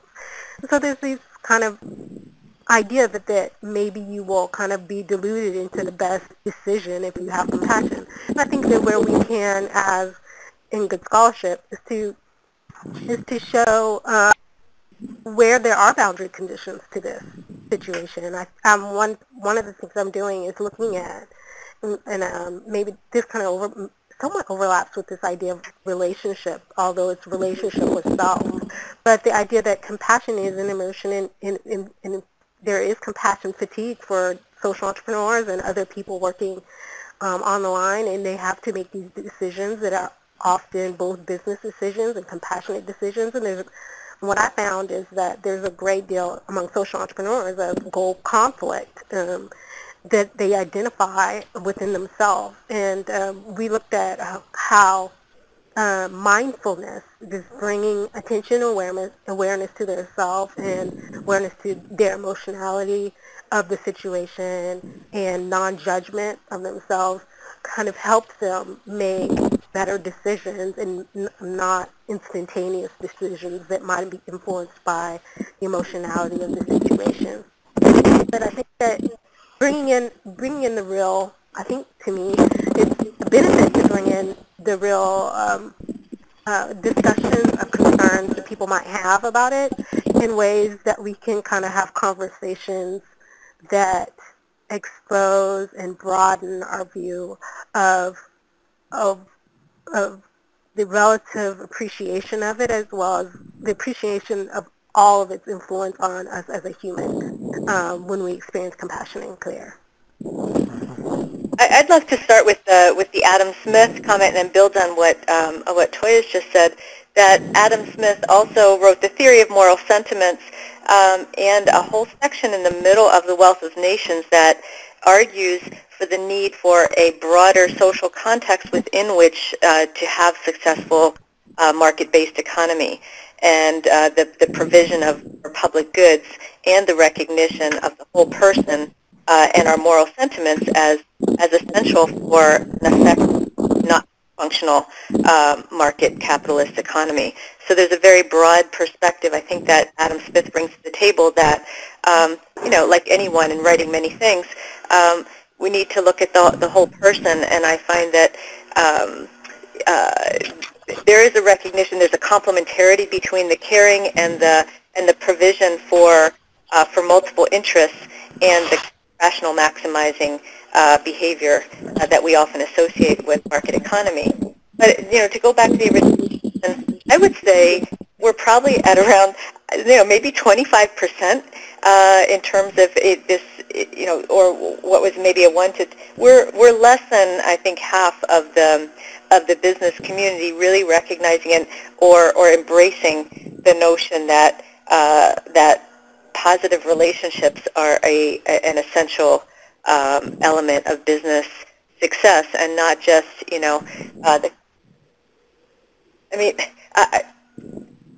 I'm reflecting back, just in terms of healthcare. We just had a conference, our Relational Coordination Roundtable up at Dartmouth, and the whole theme was accountable care to achieve, efficient, high-quality care. It's all about the relationships was the main theme of it, and we had people who are very much on board. But I wouldn't say it is a dominant trend in healthcare or anywhere else, but that there's this kind of a need for the ability to measure and assess and demonstrate that this is an effective way to organize work and an effective way to achieve the outcomes that everyone is being held accountable to in this very challenging economic time. And one thing that will help us is to do not just the theorizing, which we all have done for this special issue, but the empirical work that we also are engaged in order to be able to measure and demonstrate outcomes from positive relational dynamics and to better understand the determinants of successful, sustainable implementation. So I think that's one of our challenges in terms of the skeptics. It's not just at some kind of, gut level that people are skeptical, but really this kind of, well, show me. Let's see the evidence, and that evidence, I think, is building, but we need to continue to develop it. One critical element of that will be to be able to measure positive relational dynamics. It's something that I've been working on, and know others as well, a real, really robust measures, both to see be able to measure and look at the impact of positive relationships, but also to be able to diagnose and feed those back to organizations so that they can actually have the conversations and build those dynamics by making visible really important processes that currently people are aware of them, but they tend to be invisible because they're not easily measured. So I think a contribution that we can make going forward. Sorry, this is Sarah breaking in, and you're reminding me of a study that I do know of that's a pretty impressive study in Journal of Applied Psychology that certainly shows the benefit of some of those relationships. It's using the Gallup data, and you know how Gallup has these 13 questions they use to assess the climate mainly of an organization, and James Harder and Frank Schmidt and one other person did a meta-analysis using this voluminous Gallup data. And they found definite, all kinds of not only financial benefits, but operational benefits to people, to larger proportions of people answering yes to questions like, I have a best friend at work, I know exactly what is expected of me at work, I'm working on something that is meaningful, my manager allows me to do what I do best every day, at least sometime every day. I mean, those are all relational things. They're a huge part of the 13 question set, and the bottom line benefits to those have been clearly demonstrated. Yes, right. I think that's a very good example of, being able to build on this initial interest and is to find the evidence and really get evidence-based in addition to developing the theories that we've developed for this special issue. So thank you for that. One other piece of research I think we might start doing is it seems to me that so many managers would really like to behave in a more caring way, but the relentlessness of this quarterly financial reporting, everybody watching, and if they miss a target by a penny per share, everything, it gets everybody really off track from relational, longer thinking. If we could find some way to cope with that, I think it would be helpful. Well, I wonder, I think we're coming toward the end of our time, and one thing I would hope we could address here would be to tap each of you and get from you, the panel, particular companies or organizations that you would nominate as exemplars of caring and compassion. I can start. I guess I have a couple. I mean, there's one that we the Compassion Lab have worked with, and it was within healthcare, but it was the billing department of a health system, and so it was a sort of context where you wouldn't necessarily expect to find everybody full of love and care because they're just dealing with physician reimbursement. But we studied them over some period of time and quite intensively, and found a real variety of different relational practices which built a compassion capability which allowed them to get their work done but feel so supported and so cared for as they did it, that it was this really delightful place to study because of the feeling there. And it wasn't that all people were doing was caring for each other and looking after each other and helping each other buy the groceries. It was that they were doing this in order to create this really strong work environment. So again, it's another one of these examples of not only do you not have to care rather than do business, but also, to Sarah's point, I don't even know how much time it takes to engage in caring practices. I think there may be a little bit of a myth around this idea you have to put everything down in order to now go and do some caring. And I think it's a much sort of subtler shift in the way that you notice what's going on for people and you show that you recognize what might be happening for them. That doesn't take more than a few seconds to quite change the climate of a place. But so that's one organization that I know personally from our research. But another one. Would you want to name it? Well, I probably oughtn't to name it. We Okay. could promise them we would. Even though you say nice things. Sorry about that. But one I will name because I haven't studied them, but I know them and I know their work, and I've met their CEO tomorrow. Vrooman is Van City, which is a Canadian credit union, and they so walk the talk of their caring values. And just one example is last year they became the largest organization in Canada to become a living wage employer. And living wage is the hourly rate of pay required for a family that has two kids where both parents are working full time to sort of meet their basic needs. And it's very different from the minimum wage. And so currently in British Columbia, the minimum wage is $8.75 an hour. But in Metro Vancouver, living wage is $18.81 an hour. And this is what they decided they were going to pay all their employees. And they just said it's going to make families stronger, communities healthier, and this is what they wanted to do for their employees. And so it's just a sort of really speaking what you're professing. It's really doing what you're professing and doing it in this way that they believe makes strong economic sense. They're a very, very successful financial institution, but they underlying all their actions is this caring principle. So there's a couple from me. And could you just give us the name of that company or spell it? Yeah, they're called Van City. So VAN as in Vancouver, and then capital CITY. It's all one word. Anybody else with some nominations? Sure, I could mention some. I really like organizations that sort of directly incorporate kind of a compassionate orientation in their relationships with specific stakeholder groups. Two that I've talked about in my ethics MBA class. One is Tom Shoes, where for every pair of shoes that somebody buys, they donate a pair to a child in need. So then they're sort of directly involving their customers in the company's compassionate orientation. Another one, and there's a great Harvard case on this that we used to sort of talk about how employees can get involved in compassion, is Timberland, which is the clothing company, and their CEO, Jeffrey Schwartz, kind of pioneered this, they call it the Path of Service program, where their employees are given time off to serve in local communities, and they have this community service celebration called a Servapalooza every year, and so there's this really strong focus on sort of volunteerism in the communities in which this company is embedded, which really helps get the employees on board. And this is speaking to Adam Grant's paper about volunteerism and how that can really help energize employees through compassion. Toya, you have any nominations?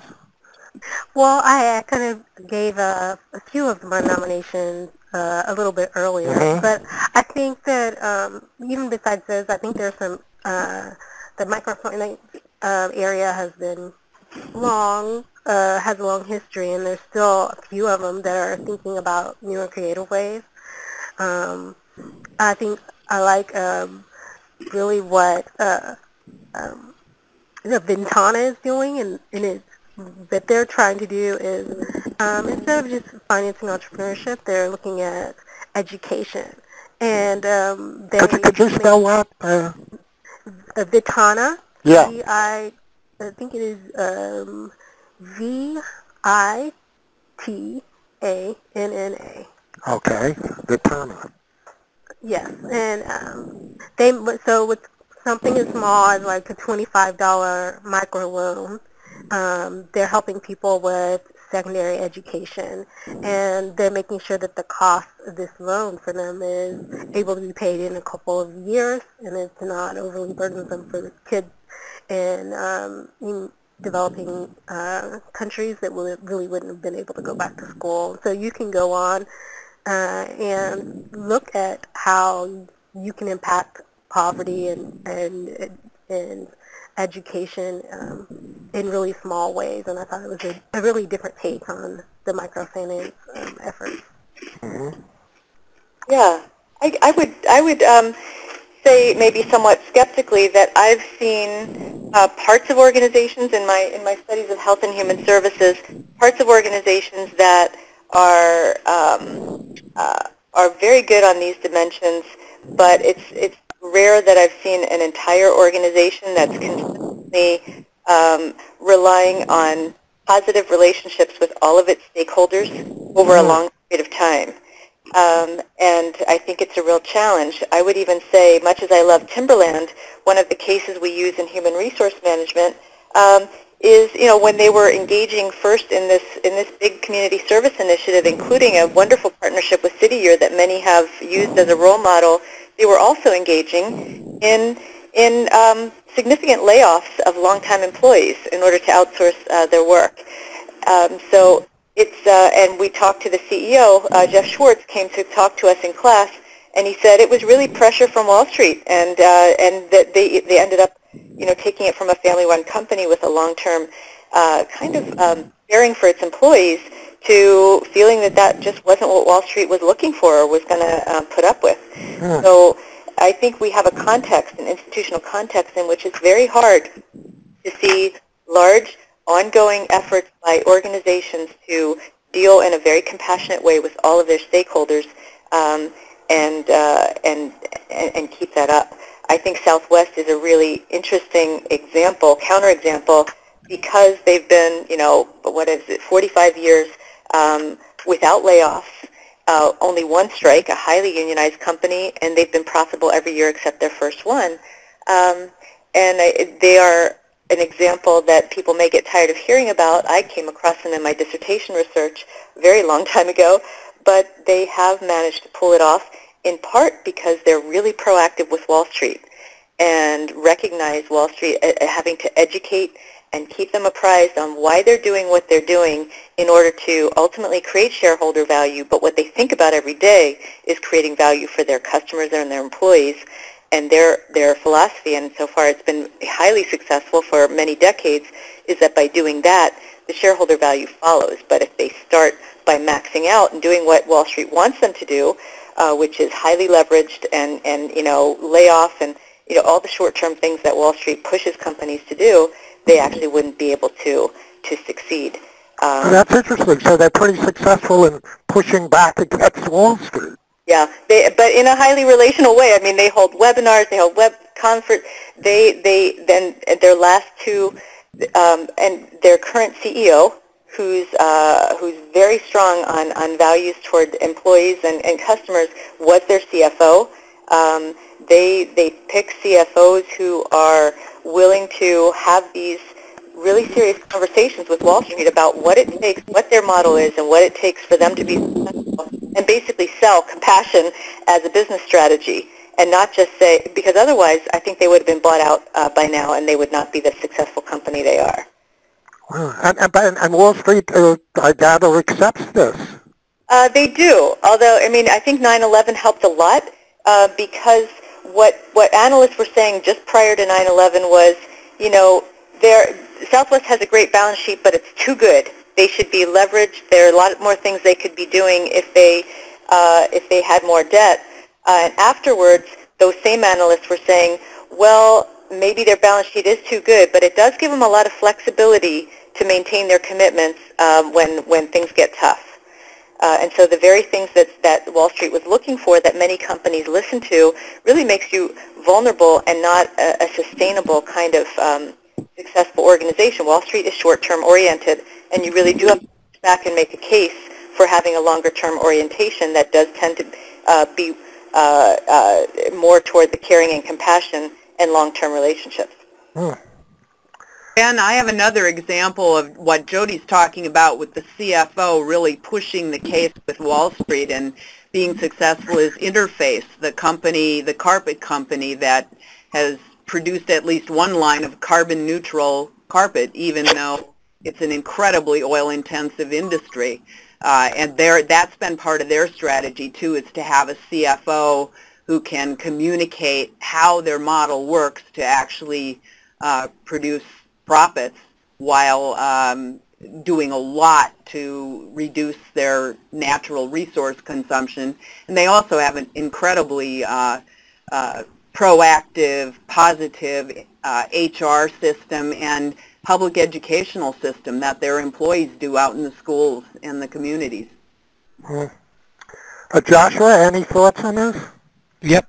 So I'm going to have to hop off in a minute. So part of the reason I've been quiet is because I think we've drifted a little. If the question is, can we highlight for you companies that would land in the most admired companies in the world or in the United States or in North America, or if the question were, what are companies that are modeling in one form or another high commitment work practices, I think we could all identify those. I think it's much harder to say, to the point that Jody made, are there companies that we can point to that we can say, in a consistent and unalloyed way across all of their business practices, not only elicit high commitment and embody the highest values, but specifically care deeply about each of their constituencies, so much so that they elicit compassion. I think that's a much narrower question, and that's a more difficult question to answer. If you were to ask me the broader question, and where do I see likely candidates where you will see more examples of care and compassion, and I would differentiate those. So deep care about the products and the services that are being delivered and the quality of the content of those goods and services, care for the people who make the products and deliver the services, care for the people who are the consumers of those goods and services, care for the people who have put their capital at risk and want to earn a return for having put that capital at risk and investing in the company, care for the larger impact on the public and the community, compassion when it's both most called for and when in the day-to-day routines, the sorts of things that Sally was talking about before. So that's how I would differentiate care and compassion. And if you were to ask me to identify three of these most admirable companies, it's no accident that three that I'd identify are privately held companies. So two that are often mentioned, right, are Sun Hydraulics, which it handles layoffs in a highly admirable way. It tries to cut hours before it cuts any individuals. It cuts hours. It cuts wages before it cuts specific employees. And you can think of SAS Institute, so the business analytics company that is also often highlighted for creating a very special community for its employees, which then enables them to deliver top-notch products, software products. Is that the software company? Yes, it's a software. Oh, okay. SAS Institute, not the airline. And one that is my particular favorite right now is Agropharma, the makers of Chobani yogurt, who care deeply about what goes inside the cup of yogurt. They care deeply about each one of their partners from employees to retailers, and that they've also got quite an innovative foundation called the Shepherd's Gift Foundation, and they don't try to make a big deal about their charitable acts. So and by the way, they've helped resuscitate a dying dairy industry in upstate New York. All three of those are privately held. Well, Sun Hydraulics is not, but they all have a very strong founding imprint on them. They all have a certain type of values-based ethos that goes well beyond just care and compassion, but it leads to each of these companies in some way or another being models of deep care for all that it does and compassion when it most counts. Well, thanks so much for giving us all this time. Thanks for organizing it. Thank you. you. Everyone. Bye. Thank you guys.